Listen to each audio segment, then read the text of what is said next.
Thanks for joining us for this episode, and I do want to remind you to make sure that you are following us on Apple Podcast, Spotify, or wherever you may listen to podcasts.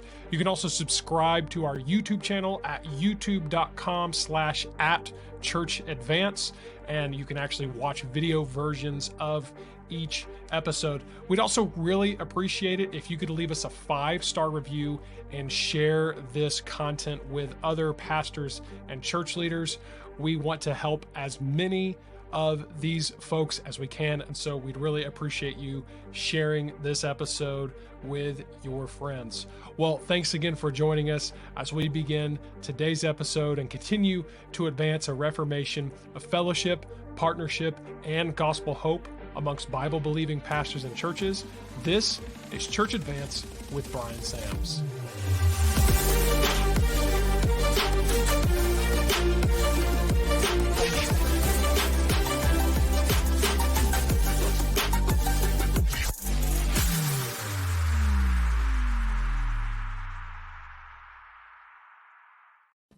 Hey, everybody. Welcome back to the Church Advance podcast. And here we are at the beginning of a brand new month. And as we've been doing all year and will continue to do, the first week of the month, we are talking about improving our preaching. We called this series The Whetstone, How to Sharpen Your Sermons. And over the last couple of months, we have been working through a philosophical piece on sequential expository preaching, meaning the kind of preaching that works through books of the Bible. As a reminder, all preaching should be expository, meaning every message I preach should come directly from the text and should reflect the author's intention of that passage. Certainly, no matter where we're preaching, no matter what we're preaching, that has to be the philosophical roots of any God-pleasing sermon. But there is also another level, which is probably most commonly spoken of when we talk about expository preaching, and that is sequential expository preaching. That is preaching in sequence, line on line, verse on verse, chapter on chapter, through the Bible. And what we're doing right now is we've been talking about 10 reasons why sequential expository preaching is such a benefit and should be the preferred routine method of preaching for a pastor. And we just introduced the 5th reason on the last episode, and I want to restate it right now. And then we're just going to dive right into it and get as far as we can today. And I found this to be super helpful. I've shared this is a lecture with my seminary students, and I think that it really helps people clarify why and how we should go about our regular preaching. So, Luke, man, first of all, welcome back. It's good to have you as always, and back in the recording studio, getting after it in the middle of a warm summer here in Florida, for sure. Yeah. I think it's warm everywhere. I might be a believer in global warming after this summer. It's been a hot one, that's for sure. But it's good to be back. We just came off a month of kind of replay episodes, some of our greatest hits, as well as a couple of sermons that we featured there in July. So it's good to be back and diving right in. So Brian, I think, like you said, I think we should just kind of get going. We've been taking our time going through this content, and I know there are some guys out there just kind of itching for us to get to the next part. So let's do it. So we left off last time talking about we literally just stated the principle and then kind of signed off, and that is that systematic exposition helps the pastor teach in context. Well, that's the first question every time that you are coming to a passage of scripture. What is the context? That's the first question you ever answer when you're coming to study a passage. What is its context? It's immediate context, it's book context, it's biblical context. This is what is going on here. What are the circumstances? Who wrote the letter, who received the letter? If it's a historical narrative, what led to this, what happens as a result of this. If it's a prophetic piece like from Isaiah to Malachi, who is the prophet preaching to? What are the circumstances of the historical situation there, and how is this message relevant to those people before you ever get to application? The point I'm making here is that when you are teaching in sequence, it's easier to stay in context because you do all that front end work at the beginning of the series, and then as you open up to the next chapter, the next section, the work of context is largely completed. So, I just finished the book of Revelation in the spring. And if I were to just drop down in the middle of Revelation chapter 16, which is at the end, toward the end of the tribulation period, it's in the end series of a long sequence of things, of judgment passages. It will be very difficult to just find your way around. But when you've been in chapters 1 through 15 and you turn the page to chapter 16, you already know where you're at. You already know what's going on. You already know what its setting is. And instead of just dropping down into Revelation 16, finding a cool little phrase or something and trying to spin off of that and create a sermon idea, you know where you're at. I'm now currently teaching through the book of Philippians. And I did the front end work. I studied the historical context. I know who wrote it. I know where he wrote it from. I know who he wrote it to, and I know why he wrote it. I've already preached through several of the verses of chapter 1. I think I'm about to be in chapter 2 this coming week. It's just easier. It helps you stay in context. I think it was John Broadus that said it would be impossible for someone to jump into Romans chapter 9 through 11 and preach it correctly without having an understanding of the full context of the book of Romans and how that plays out in the whole entire book. And, I used to tell my college students all the time, and I still do, that, Captain Context is the preacher's superhero. So Captain Context rescues the world from bad preaching. He's on the lookout for guys that might be tempted to share kind of a hot button verse or frankly just completely misrepresent what God is saying altogether. I had a guy one time in homiletics class preach a sermon from, I think it's 1 Corinthians 9, they that preach the gospel should live of the gospel. And his entire message was on living what you preach, which is a biblical principle. It is true. There's other places where it's taught, but that's not what 1 Corinthians 9 is talking about. It's talking about ministerial compensation. They that preach the gospel should make their living from the gospel. That's actually what it's talking about. So that's just one example. If you were following along the entirety of Paul's thought process there, what was Paul talking about? He was talking about Christian liberty. He was actually talking about refraining Christian liberty. In that setting, refraining from receiving compensation from a church that was well within his rights to receive. That's what the whole passage is about. But just to land on that verse and catch something that looks appealing and then churn it out where you miss the context. That's hard to do if you're preaching through a book, because you should be like well in the flow, knowing what's going on, and it makes it easier to preach. So I just think that's maybe one of the best benefits of all. A text without a context is a pretext.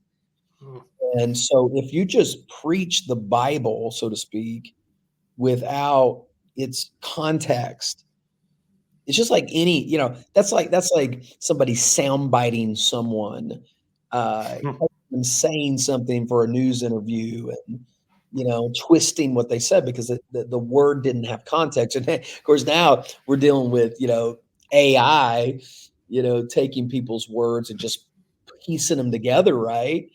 To where you don't even have to be present. Yeah. Artificial intelligence can take your voice and create, video. It's kind of a scary proposition, but it's scarier when preachers do that to God. Yeah, and I find it really interesting. We don't have time to necessarily dive into this and flush this out, but it just made me think of I always am thinking of other topics we could discuss as, you're kind of explaining your points here. And one of the ones I'd love to talk about one day, but maybe we can tease, is the difference between preaching as an evangelist and preaching as a pastor. Because as an evangelist, you've always been an expository preacher. Because, I remember taking your homiletics classes, and you've been very emphatic on expository preaching. But when you talk about, the difference between a one-off, even expository message, and then something preached and taught from the standpoint of a series of messages going through a book of the Bible, that's different. And so maybe without going deep into it, I'm just for my own curiosity, like, what differences have you found there? But I guess the difference between a one-off expository and then, preaching through an actual, book of the Bible. Well, I think the main thing for me is my preaching today, 8 years into being a senior pastor, is so much more discipleship and sheep focused than it was before. Now that I'm looking into how the preaching of the word over the course of months and years has an effect on people's lives, I'm not thinking so much about hitting a really strong sermon, a home run, so to speak, every time I get up. I want to do my very best, but I'm more thinking about how this is going to build the lives of the sheep. I always wanted to help people, but I think in evangelism, sometimes it was almost like, man, I'm trying to go for the fence today. I'm trying to get people to make this decision and, this radical life transformation, which I still believe can happen in one sermon. But I think the focus changed to where now I'm trying to build in a diet of reading and understanding the Bible and putting it into practice in your life and making it relevant for people, and frankly, preaching to them in a way that they sense its relevance, more than just, hey, we need to pray more, right? Of course, we need to give, but what does this text say? How can you understand this text? And building that line upon line. I think that's probably the main thing I would say. I think it's more positively affected me now as a traveling speaker, because I still, I preach in several meetings. I'm preaching in multiple meetings coming up this month and this fall. The way I preach as a guest preacher now has been drastically affected by 8 years of pastoring, because I'm thinking predominantly about long-term discipleship. Well, again, I'd love to flesh that out more, maybe in a future episode. But yeah, there is a difference, and it's really interesting, this idea of context. Well, let's move on to number 6 here, which kind of falls in line with what you were just talking about. So it's a good transition and segue. Is that systematic exposition helps the pastor grow? Yeah, man. I mean, in multiple ways. I think, first of all, it helps you grow in your basic biblical knowledge. I mean, when you're preaching the word in a systematic way through books of the Bible, I mean, by the time you're done, think about what you know, how much you know about that book. And Bible knowledge is essential to discipleship. I mean, obviously you've got to put it into practice, but you can't put into practice what you don't know. So I think, as I learn more about the Bible, I'm growing first and foremost in that way. I think I'm also growing in areas that I would, maybe approach and deal with issues that otherwise I may not deal with. So in that sense, I'm growing intellectually. I'm growing in my biblical knowledge. I'm growing intellectually. I would sure hope that I'm growing spiritually as I'm digesting Bible truth. The best way for me to learn how to apply scripture to others is to first and foremost apply it to myself. How has this played out in my life? How is it going to play out in my life? And then therefore, how can it also help other people? So there's a depth there spiritually, intellectually, just Bible, concerning Bible knowledge. And I think it's better for me to venture out into waters that I otherwise may just be tempted to skip. I think my friend H.B. Charles says it like this: rough waters make for skilled sailors. And when you're doing systematic work, through the Bible. I mean, you're not going to skip anything. You can't skip stuff. Um, I was having a conversation one time with a guy who was a real strong advocate of the King James translation, and we were having a private discussion in my office, and I was asking him about this particular passage of scripture that I found difficult in that conversation. And I asked him, well, I said, what are you going to do if you're in my shoes? You're a pastor, you're teaching through the Bible, and you come to this passage and you don't have that explanation for it. And this is what he said, I'll never forget it. He said, I would just skip it. And I said, unfortunately, I do not have that luxury to just skip around and pick and choose. I believe that if my preconceived theology or ideology gets confronted by scripture, then I should bend to scripture. So in that way, I'm growing, right? I'm stretching myself out to make myself become more familiar with scripture, with difficult things, growing spiritually, intellectually. And so that all comes when you're willing to teach straight through books of the Bible.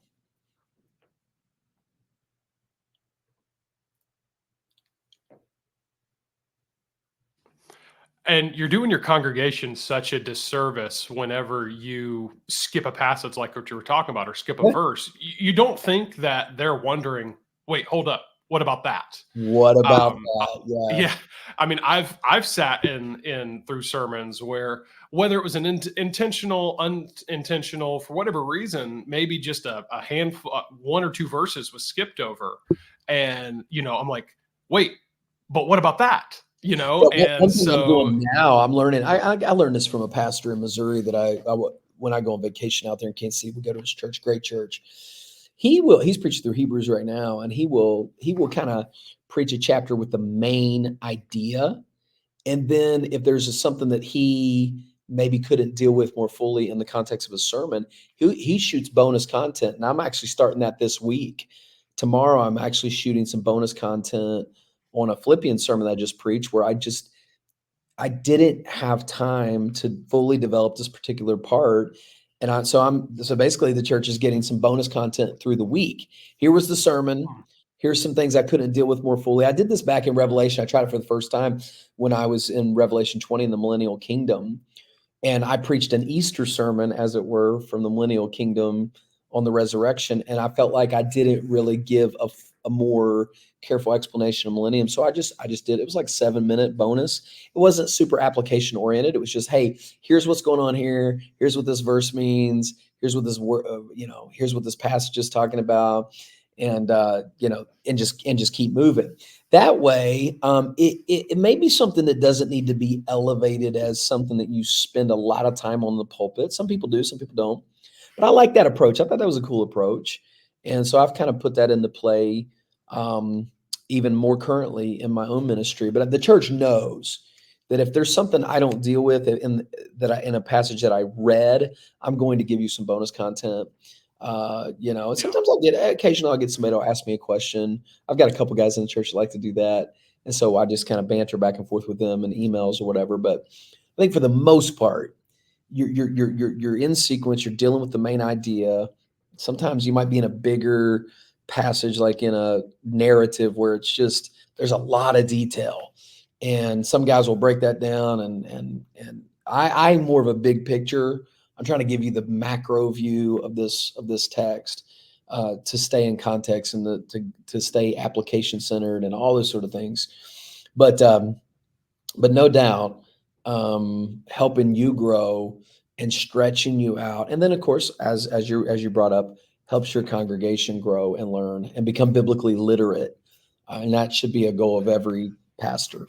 Your people need to know the Bible. yeah.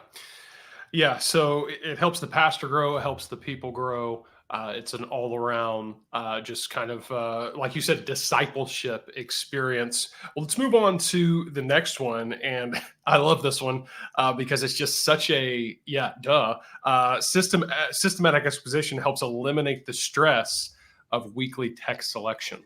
Yeah, I cannot imagine a world where I wake up on Monday and trying to figure out what I'm going to preach. I never have to think about that. All I do is get up and turn the page, and Philippians. I was in, I've done the first chapter of Mhm. Philippians. So I'll turn to chapter 2. Okay, well, what am I preaching next week? Well, whatever's in chapter 2. And I go ahead of time. Like I just finished Philippians chapter 1. I think I'm doing 15 weeks in the book of Philippians. I've already mapped it out, the whole thing, all the way into October. So I look at my schedule, I look at my plan, and I go, okay, that's the next section. And of course, that takes some pre work, obviously. But even if I didn't do that, even if I wasn't that detailed, um, I preach verses 1 through 6 or whatever, and of course the next week I'm going to start in verse 7. So you're not waking up going, what are we going to go through this week? What does the church really need? What's on my heart? All those sort of things. Mhm. I've already prayed. God's already given me direction to preach through Philippians. He's already given me direction to preach through Genesis, starting in the end of October. So I already know when Philippians is done, I'm just going to go right to Genesis. So even then, even between books, I'm not stressing out each week. And I think that's important, man. I've read books where, you got to kind of get alone and try to sort of figure it out and figure out what your church needs, figure out what you need. Here's what I know. My church always needs the Bible. They always need God. Mm.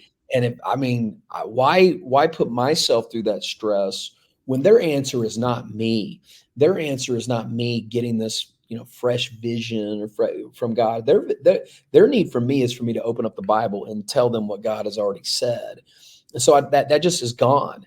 And I don't want to be Monday, Tuesday trying to figure out what I'm going to preach, then Wednesday start working on it. I want to know what I'm preaching and then start working on it right away on Monday. So get an early start. Yeah, yeah. And there's a well-known pastor who again, if I said his name, everybody would know. We've referred to him on the podcast before, and he's pretty open about a time of just intense anxiety to the point where he kind of felt like he was not a full-on mental breakdown, but just a very an anxiety attack, more or less, he had a few years ago. He's very open about how it happens, and he's written books about it since then. And his main reason for having this anxiety was he felt the pressure of having to choose. Now, he does preach in series, but they're small topical series. He felt the pressure of having to pick a new series topic, every 1 to 2 months. And it was just too much for him. And, I just remember thinking, well, yeah, man, I got a solution to that problem. Like all that anxiety, all those issues. And it's like, you just got to pick the next book that you're going to preach through. And, at the end of the day, like you said, it's God's word. So you I Yeah, just absolutely. it does baffle me that there are guys out there that don't realize just that component of it, the Well, that's text all. selection part. I think that's cultural Christianity, Luke. I think guys they feel like Mm, if I am not preaching a 4-week mini series on mental health, and then I got to turn around and do one on money works, and then I got to turn around and do one on sex or whatever, I cannot even imagine getting caught in that trap. I think that's a dangerous trap. You're going to hear that from maybe a church growth expert. People's attention spans are only so much. You've got to have something to promote. The next thing, man, I tell you what, I'd rather just promote. We just preach the Bible here. mhm. And week after week, that's what you're going to get. And I don't want that stress on me. And I don't want the undue pressure on me that it's somehow my chief objective in life is to preach in such a way that's going to hold the attention of the crowd. I am going if I preach well, people are going to listen to me. The attention of the crowd is going to be there because I'm delivering well. It has nothing to do with you're doing 3 weeks on how to deal with a bad day. That's just marketing stuff. And I just Yeah, think marketing and the CEO model of leadership in churches has just taken over, just swept us out. And mhm. I think that if you're not focused on prayer and the ministry of the word, you're off centered. I was having Yeah, this thought. This is completely off subject, but I was having this thought even this week as I'm evaluating my schedule, and it's driven me to more prayer and study. The question was this: What if what I do as a pastor from day to day, does it require me to pray? If the answer is no, then I'm not doing pastor mhm. work. I'm doing CEO work. And I want to be driven to that, driven to prayer, driven to the word, not driven to promotion and marketing and organization and all those things that sometimes we do have to do.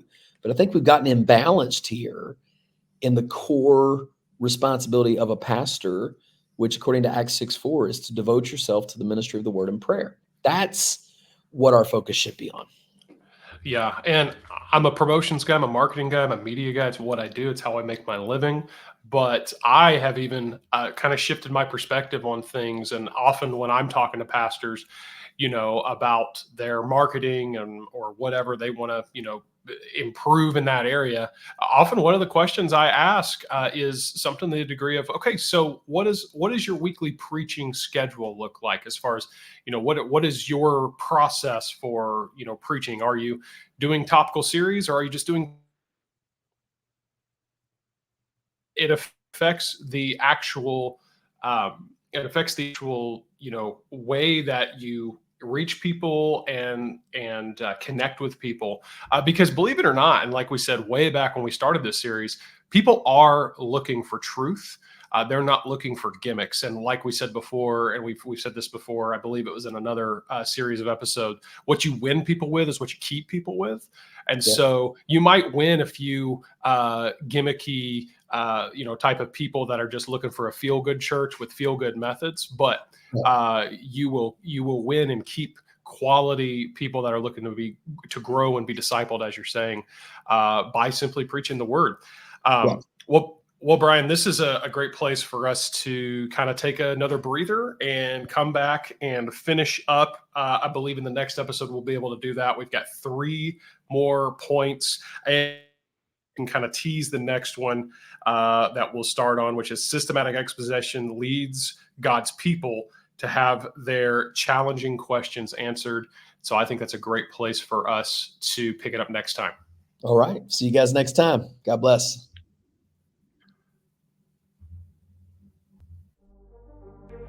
Thanks again for joining us for this episode, and we really would appreciate it if you could leave us that 5-star review, and then of course share this content with your friends. We want to help as many pastors and church leaders as we can, and be sure to of course follow us on Apple Podcasts, Spotify, and wherever you may listen to podcasts.